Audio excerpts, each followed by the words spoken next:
Hi, this is your personal storyteller. Thank you for checking out my channel. This channel is all about different stories that will sure to pique and intrigue your interests in different genres. I hope you enjoy the story I have prepared for you today. Beneath the Quiet Sky. Chapter 1. The House on Larkspur Street. When Elena Marlow returned to Larkspur Street after 12 years away, the house looked smaller than the one she carried in her memory. The white paint had faded into a tired shade of gray. The front porch leaned slightly to the left, and the flower beds her mother once cared for so carefully had become tangled with weeds. Only the oak tree in the yard remained unchanged, its wide branches stretching across the property like protective arms. Elena stood at the gate with a suitcase in one hand and her father's letter in the other. "Your mother is getting worse. Please come home." 3 short sentences. After 12 years of silence. A cold autumn wind swept down the street, carrying the scent of rain and chimney smoke. Elena swallowed hard before pushing open the rusted gate. She'd imagined this moment countless times while living in Chicago. Sometimes she pictured herself strong and distant, walking through the front door without emotion. Other times she imagined turning around before anyone saw her. Now that she was finally here, she felt 18 years old again. Afraid. The front door opened before she could knock. Her younger brother Noah stared at her from the doorway. For a second, neither of them spoke. Noah had been 16 when she left town.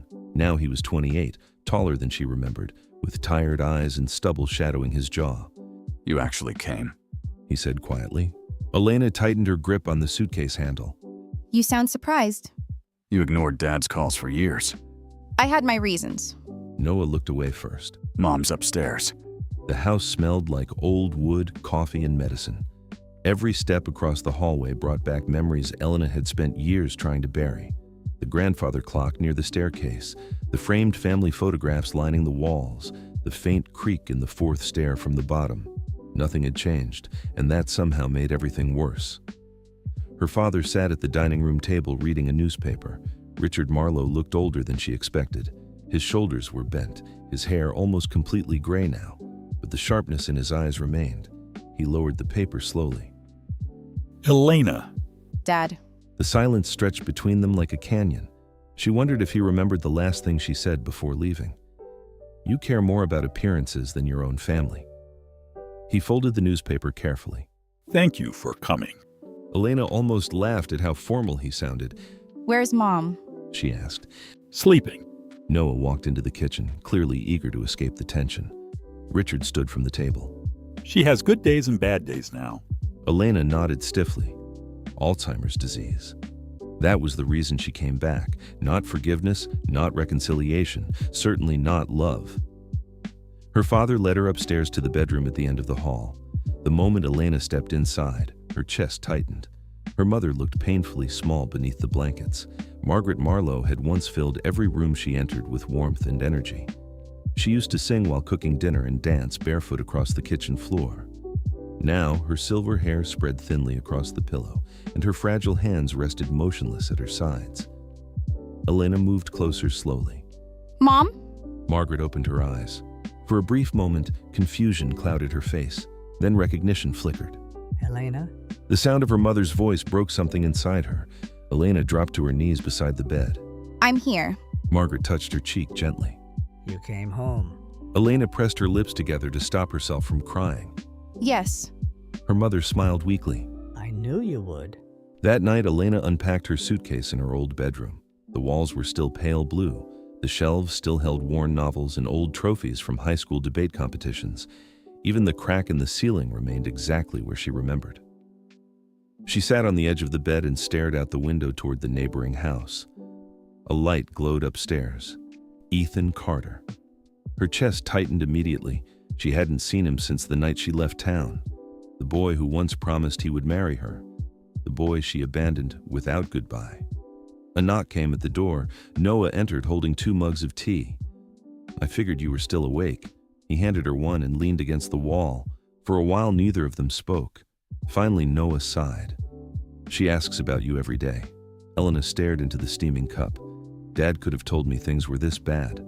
He tried. "I wasn't ready." Noah studied her carefully. You still hate him that much? Elena looked up sharply. Hate? She repeated. You think I left because I hated him? Noah crossed his arms. You disappeared after one argument. One argument? Elena laughed bitterly. You were too young to understand. I understand more than you think. The room fell silent again. Noah lowered his voice. Dad wasn't the only one hurt when you left. Elena looked away. She knew exactly who he meant. The next morning, she walked downtown to clear her head. Larkspur was the kind of town that barely changed over decades. The bookstore still stood beside the bakery. The movie theater still displayed hand-painted posters in its windows. People recognized her immediately. Some smiled politely, others whispered after she passed. The girl who ran away had returned. As Elena stepped into the cafe near Main Street, the familiar scent of cinnamon and coffee washed over her. And then she saw him. Ethan Carter sat near the window with a notebook open beside his coffee cup. Older now, broader shoulders, dark circles beneath his eyes, but unmistakably Ethan. He looked up. Their eyes met. For a second, the entire cafe seemed to disappear. Elena felt every unfinished word from 12 years ago crash back into her chest. Ethan closed the notebook slowly. Elena. His voice was calm, too calm. She swallowed hard. Hi. The silence between them carried years of pain. Finally, Ethan stood. You look different. So do you. A faint smile touched his lips, though sadness lingered behind it. When did you get back? Yesterday. He nodded once. How's your mother? She remembers me sometimes. Ethan lowered his eyes. I'm sorry. Elena wanted to say more. She wanted to explain why she left, why she never wrote, why she spent 12 years replaying their last conversation. Instead, she said the only thing she could manage. I should go. Ethan stepped aside. Take care of yourself, Elena. She walked out into the cold morning air, feeling like she could barely breathe. Back at the house, she found her father sitting alone on the porch. You saw Ethan, Richard said without looking up. Elena froze. People talk fast in this town. Richard folded his hands together.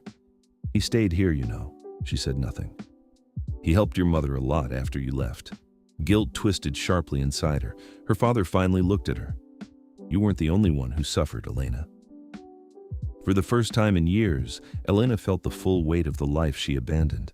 And deep down, she feared coming home might destroy what little remained of it. That is the end of this chapter.